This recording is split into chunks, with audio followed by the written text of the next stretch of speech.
అయితే ఒక క్వశ్చన్ ఏంటంటే ఇప్పుడు ఇన్నాళ్ళు మీరు ఎదిరించకపోయినా టీడీపీ వర్గాలతో కొంత చిన్న విభేదమైన ఉంటుంది. ఎలా మరి దాన్ని ఓవర్కమ్ చేసి ఎలా నడవగలుగుతున్నారు? నేను వైఎస్ఆర్ కాంగ్రెస్ పార్టీలో గ్రౌండ్ లెవెల్ నుంచి క్యాడర్ తయారు చేసిన వ్యక్తిని. సో వాళ్ళంతా నాకు close. First of all YSCP నాయకులు అందరూ నాకు క్లోజ్ ఉంటారు ఎక్కడున్నా కూడా. రెండు, జనసేన నా ఫస్ట్ పార్టీ. సో అక్కడంతా కలిసి పనిచేసిన వాళ్ళమే. టీడీపీ పొత్తులో ఉన్నారు, బీజేపీ పొత్తులో ఉంది. సో అల్టిమేట్ గా అందరూ నాకు సపోర్ట్ ఉండే ఛాన్స్ ఉంది తప్ప వ్యతిరేకంగా ఉండే ఛాన్స్ అసలు లేదు. సో అది నాకు అడ్వాంటేజ్. ఏ పార్టీ అయినా ఎవరైనా కూడా నన్ను వ్యతిరేకించడానికి కానీ లేకపోతే నా గ్యారంటీగా పనిచేయడానికి కానీ త్యాగం చేయరు. మంచివారు కాబట్టి మనం సపోర్ట్ చేద్దాం అనేది ఏమన్నా. టీవీ వల్ల ఎగ్జాక్ట్ గా అంటే మీకు పదవి రానివ్వకుండా చేశారు. స్ట్రైట్ ఫార్వర్డ్ చెప్పాలంటే అంతే. డౌట్ అడిగారా నిలదీశారా మరి? ఒప్పుకున్నాడు, తప్పు చేశాను. ఒప్పుకున్నాను. జగన్ గారితో ఇప్పుడు డిస్కస్ చేయలేదు ఈ విషయం. జగన్ గారు చెప్పారు, నాకు తెలియదు ఇలా చేసాడన్న విషయం. జగన్ గారు చెప్తే తెలిసింది నాకు, బయట చెప్పలేదు. కారణం ఏంటంటే ఇది కారణం ఆయనే చెప్పారు నాకు. మీతో నడిచిన వ్యక్తి మిమ్మల్ని సైడ్ చేసి మేయర్ చేశారని విన్నాను. ఆయన తప్పేమలేదు కదా. నాకు ఇవ్వలేదంటే ఇంకోరికి ఇస్తున్నారు. నన్ను అడిగాడు, అన్న నాకు ఇలాగ మీరు అడుగుతున్నారు ఏంటన్నా. ఓకే అను, నో అన్నది ఓకే అనమన్నా.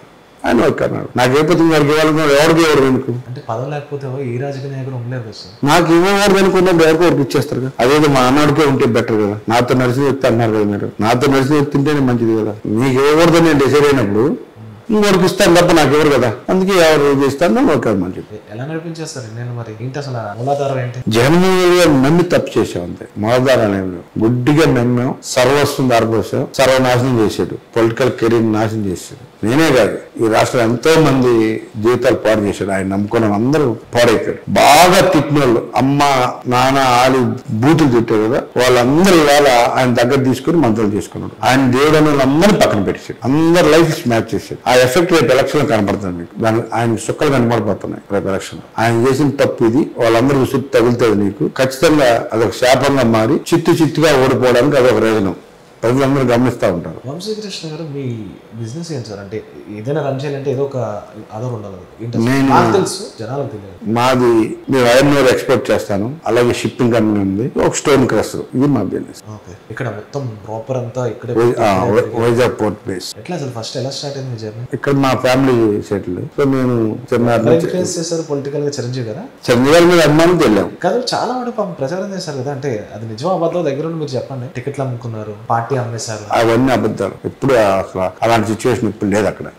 గతంలో కూడా చెప్పా నేను. వైఎస్ఆర్ కాంగ్రెస్ పార్టీ కూడా చాలా మంది ప్రశ్న అడిగారు, చిరంజీవి గారు టికెట్లు అమ్ముకున్నారు కదా, ప్రజారాజ్యం పార్టీ డబ్బులు తీసుకున్నట్టు కదండి. అప్పుడు కూడా మీరు కావాలని చూడండి, మా ఇంట్రెస్ట్ తప్పుడు మాట్లాడి కావాలని అలా దుష్ప్రచారం చేస్తే తప్ప మమ్మల్ని ఎప్పుడు ఒక రూపాయి అడగలేదు అని చాలా క్లియర్ గా చెప్పాను. అపోజిషన్ లో ఆయన గ్యారంటీ ఉన్నప్పుడు కూడా చెప్పాను. ఇప్పుడు పవన్ కళ్యాణ్ గారు నమ్మే వాళ్ళు ఓకే అండి, కానీ కొంతమంది ఉంటారు కదా, ఎవరో వైఎస్ఆర్సీపీ కానీ అదర్ శ్రేణులు అంటారు కదా, ఈయన ప్యాకేజీ తీసుకున్నారు చంద్రబాబు నాయుడు గారి కంపెనీ.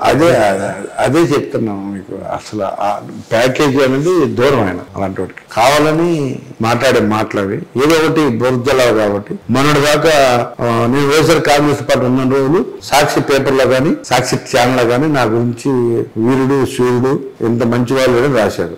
పార్టీ మారిన తర్వాత వాళ్ళ రాతలు చూడండి. మీకు ఒక్క చిన్న ఉదాహరణ తీసుకోండి చాలు. అంటే వాళ్ళ గ్యారంటీగా ఉంటే ఇంకా ఎదగలే, వాళ్ళ పార్టీ అంటే దేవుళ్ళు. సో దాన్ని బట్టి ఇలాంటి మీడియా ఉన్న రోజులు, ఇలాంటి వ్యక్తులు ఉన్న రోజులు మీడియాకి లేదు, రాజకీయ నాయకుడికి లేకుండా పోయింది. కళ్యాణ్ గారు ఏం డిస్కస్ చేస్తారు అసలు మామూలుగా? ఏం లేదు, ఇలాగంటే వెల్కమ్ అన్నాడు. చాలా మంది ఇచ్చి ఆయన, నేను కూడా చాలా మందిని తీసుకొస్తానని చెప్పాను. దాదాపుగా నాకు తెలిసి విశాఖపట్నంలో ఉత్తరాంధ్ర ఖాళీ చేద్దాం అనుకున్నాను. ఆయన తీసుకోవట్లేదు. నాతో లాంగ్ జర్నీ చేసేవాళ్ళు మంచి వ్యక్తులు కావాలి. సో పొలిటికల్ గా నేను లాంగ్ జర్నీ చేయాలి అంటే మీరు కొంతమంది జాయిన్ చేయడానికి చాలా ట్రై చేశాను. చాలా మంది నేను ట్రై చేశాను. వైఎస్ఆర్ కాంగ్రెస్ పార్టీ నుంచి ఎవరైనా రావడం రెడీగా ఉన్నారు. కాబట్టి ఇక్కడ అవకాశాలు ప్రతి ఒక్కరు ఆశించి వస్తారు, మనం చేయలేని పరిస్థితి. సో అందుకని తీసుకెళ్ళాం. వాళ్ళు కూడా రెడీగా ఉన్నారు రావడానికి, తీసుకునే పరిస్థితులు లేవు. అందుకని చెప్పి నా మిత్రులు చాలా మంది ఉన్నారు. తీసుకోలేక మేము అక్కడే ఉండమని చెప్పాను. ఎక్కడో చోట పదవి ఆశించి వస్తారు, ఏం ఆశించుకొని రారు కదా. అందరు జగన్మోహన్ రెడ్డి గారు లాగా నేను ముఖ్యమంత్రి తెచ్చాలు మీరు ఎలాగున్నా పర్లేదు అనుకోలేం కదా. నేను అబద్ధం చెప్పి తీసుకెళ్ళాక వాళ్ళు ఏం ఎక్స్పెక్ట్ చేస్తున్నారో చేయగలమంటే తీసుకొస్తాను, మనం చేయలేము వద్దు. ఇప్పుడు మీరు అన్నట్టు జగన్మోహన్ రెడ్డి గారు ఓకే ఆయన అనుకున్నదే మాట చేస్తారు, ఎవరి మాట వింటాను అంటున్నారు కదా. నేను చాలా దగ్గర విన్నాను, పవన్ కళ్యాణ్ గారు కూడా అంతే, ఆయన ఒక్కటే అనుకున్నదే చేస్తారు తప్ప ఎవరివి ఇంకా ఇవన్నీ మాట్లాడడానికి బాగానే ఉంటాయి. ఇంకా ఆయన ఏమనుకోరు ఏమనుకోవాలా ఇంకా ఏమనుకోలేదు కదా. ఒకసారి అధికారంలోకి వస్తే తెలుస్తుంది, అనుకున్నది చేస్తాను. ఆయన చేసే అవకాశం ఇంకా ఇవ్వలేదు కదా ప్రజలు. ఒక అవకాశం ఇస్తే అప్పుడు తెలుస్తుంది. ఏ అవకాశం ఇవ్వకుండా మనం అనుకున్నదే చేస్తాడు అని ఎలా చెప్పడం. అలా ఈయనకి అలా అనుకుని ఓట్లేశారు జనాలు, ప్రజలను అడిగి చేస్తారు అని చెప్పి కదా ఓట్లేసాం. జగన్మోహన్ రెడ్డి గారు ఏమైనా ఒక నిర్ణయం ఎవరిని అడిగి చేస్తాడా? ఎవరిని ఒకరిని అడిగాడా? ఏ నిర్ణయం అడుగుతారా? ఎవరైనా అడుగుతారా చెప్పండి. ఇక్కడ కనుక్కోరా సార్, ఇప్పుడు వైజాగ్ ఏమైనా చేద్దాం అన్నా ఇప్పుడు ఆయన ఇక్కడికి వచ్చి అసలు ఏం చేస్తారన్నది ఆ పక్కన కూడా తెలియదు.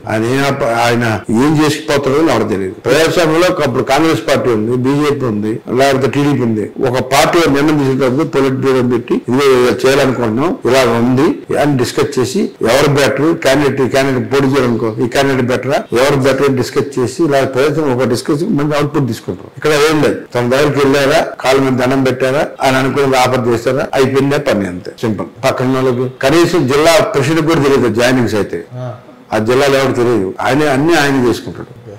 అసలు ప్రజాస్వామ్యం ఉండదు అక్కడ. ఋషికొండని అంత బాగా చేశారని చెప్పేసి ఋషికొండని బోర్డు చేశాడు. ఏం చేశాడు?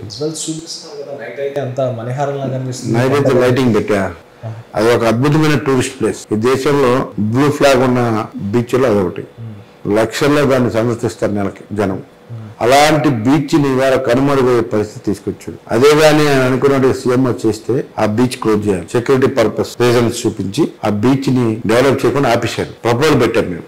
అక్కడ కొంచెం బ్యాంకాక్ లాగా కొన్ని స్పీడ్ బోట్లు పెట్టి చిన్న అవి ఉండడానికి నైట్ వచ్చి ఆగడానికి కొంచెం చిన్న జట్టీలాగా తయారు చేసేసి పెడితే ఒక 20-30 బోటింగ్ బోట్ షికార్కి అనువైన ప్రాంతం. దాన్ని అలాగ అభివృద్ధి చేస్తే టూరిస్టుల సంఖ్య పెరుగుతుంది. అక్కడే ఒక చిన్న హోటల్ కూడా, గోవాలో ఏదైనా హోటల్స్ ఉంటాయో అలాంటి హోటల్ కూడా ఒకటి ప్రపోజ్ చేస్తే ఆ ప్రాంతం ఎప్పుడు కలకలాడుతుంటుంది అని చెప్పేసి మేము చెప్పడం జరిగింది.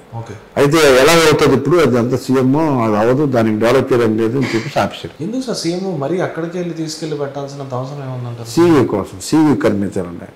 24/7 సీవీ కావాలని కట్టుకున్నాడు. ఆయనే జీవితకాలం సీఎం అని ఊహించుకున్నాడు. ఆయన ఆ ఊహల్లో భాగం అది. ఆడేం ఉండదు, ఊహ మాత్రం మిగులుతుంది ఆయనకి.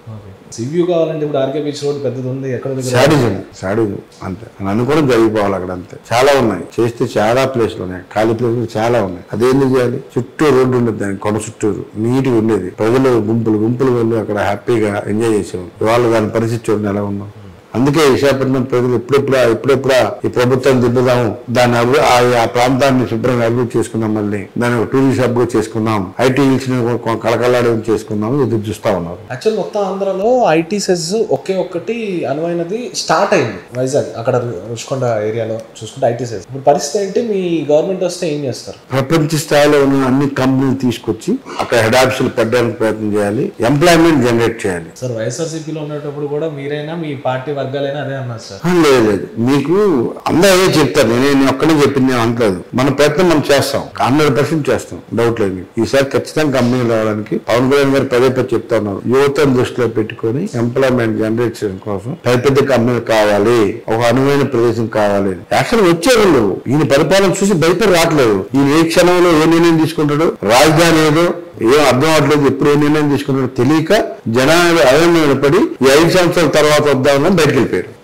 అయోమయమైన పరిస్థితుల వల్ల ఇలాంటి పరిస్థితి. ఇప్పుడు మళ్ళీ ఐటీసీస్ వస్తారంటారు, అంటే ఇది వెళ్ళిపోతే ఖచ్చితంగా గవర్నమెంట్ మారితే ఒక స్థిరమైనటువంటి ఆలోచన, స్థిరమైనటువంటి వ్యక్తి ఉన్నప్పుడు, సైకోల్లాగా ఉన్నటువంటి వ్యక్తులు ఉన్నప్పుడు ఒక రకమైన పరిపాలన ఉంటుంది, మంచి వ్యక్తుల పరిపాలన ఉంటుంది అన్నది ప్రజలు తెలుసుకుంటే అప్పుడు ఆటోమేటిక్ అనుకోవచ్చు. ఇప్పుడు పథకాలు ఇంపార్టెంట్ అంటారు, డెవలప్మెంట్ ఇంపార్టెంట్ అంటారు మీ దృష్టిలో? అవసరమైన పథకాలు ఉండాలి, డెవలప్మెంట్ ఉండాలి. డెవలప్మెంట్ ఉంటేనే కదా ఒక ఇండస్ట్రీ ప్రాంతానికి వస్తే, ఒక 2000 ఎంప్లాయ్మెంట్ వస్తే 2000 కుటుంబాలు బతుకుతాయి కదా. మన పని ఏంటి? ప్రభుత్వం పని అలాగా ఎంప్లాయ్మెంట్ జనరేట్ చేసి వాళ్ళకి హెల్త్ పరంగా వాళ్ళకి ఎటువంటి ప్రాబ్లమ్స్ చూసుకోవాల్సిన ప్రభుత్వం. ఇవాళ నేను అందరికి బటన్ నొక్కుతాను, నేను ట్యాక్సీలు పెంచి అని చెప్పేసి రాష్ట్రాన్ని అప్పులు పాలు చేయగలరు కదా. ట్యాక్సీలు పెంచి డబ్బులు మాట్లాడేందుకు? 2000 ఉన్న కరెంటు బిల్లు నెలకు 10,000 చేసేసి మా ట్యాక్స్ తీసుకొని మాకు బటన్ నొక్కివాల్సిన అవసరం ఏంటి మీకు? ఎవరు అడిగారు? అదే మా అబ్బాయికి ఒక ఉద్యోగం ఇచ్చారు అనుకోండి, మీరు ఎందుకు ఫీ ఇవ్వాలి? చెప్పండి. ఒక 50,000-60,000 శాలరీ వస్తుంటే మేమే బతుకుతాం. నేను ఎవడేమన్నాడు అప్పుడు? నువ్వు ఉద్యోగాలు ఇవ్వకుండా ఏం చేయకుండా ఉన్న పేరు ట్యాక్స్ సిస్టమ్ బాగుందని చాలా మంది చెప్తున్నారు కదా. వాలంటీర్ సిస్టమ్ దేనికి? మీకు గుర్తుపెట్టుకోండి, ఆయన మీద కొత్తగా ఏదో పీకే అనుకుంటున్నాడు. ఏం పీకిందేం లేదు, ఆయన పీకిందేం లేదు. ప్రతి వార్డులో కూడా వార్డు కార్యాలయాలు ఉన్నాయి. ఒకప్పుడు ప్రతి చోట వార్డు కార్యాలయం, ఆ వార్డు కార్యాలయం బేస్ చేసుకుని అభివృద్ధి జరిగేది. ఈయన కొత్తగా పీకింది ఏంటంటే ఆ వార్డు కార్యాలయ ప్లేస్ లో 2 అద్దెకు తీసుకొని ఎంప్లాయ్మెంట్ తీసి పెట్టారు. ఉన్న ఎంప్లాయీస్ ఖాళీగా ఉన్నారు, వాళ్ళకేం పని చెప్పట్లే. మున్సిపాలిటీ సిబ్బంది ఉండేవాళ్ళు, వాళ్ళని పక్కన పెట్టి సచివాలయ వ్యవస్థ తీసుకొచ్చి వాళ్ళని తీసుకొచ్చి పెట్టి కొత్తగా నేనే పీక్ అని చెప్తున్నాడు. వార్డు కార్యాలయాలు, సచివాలయాలు, గ్రామ పంచాయతీ కార్యాలయాలు, ఇప్పుడు అక్కడ సచివాలయాలు. పంచాయతీ వ్యవస్థ నిర్వీర్యం చేశాడు. దానికి పూర్వం తీసుకురావాలి. పంచాయతీ కార్యాలయాన్ని జీరో అయిపోయినాయి, పంచాయతీ వ్యవస్థ జీరో అయిపోయింది, ఎక్సైజ్ వ్యవస్థ జీరో చేశాడు శాన్ కోసం, మైన్స్ వ్యవస్థను జీరో చేశాడు, అన్ని వ్యవస్థ జీరో అయిపోయినాయి. మైన్స్ వేళ జీరో పరిస్థితి వచ్చింది, అసలు వ్యవస్థ మారిపోయాయి, పంచాయతీరాజ్ వ్యవస్థ మారిపోయింది, అన్ని మారిపోయాయి. ఎవరున్నారు? ఒక ప్రెసిడెంట్ ఉన్న సంబంధాలు ఉన్నాయా? అన్నిటినీ తన అనుకూలంగా మార్చుకున్న వ్యక్తికి ఇచ్చుకొని తన లబ్ధి కోసం, తన కరప్షన్ కోసం ఇవాళ అన్ని వ్యవస్థలు పాటు చేశాడు.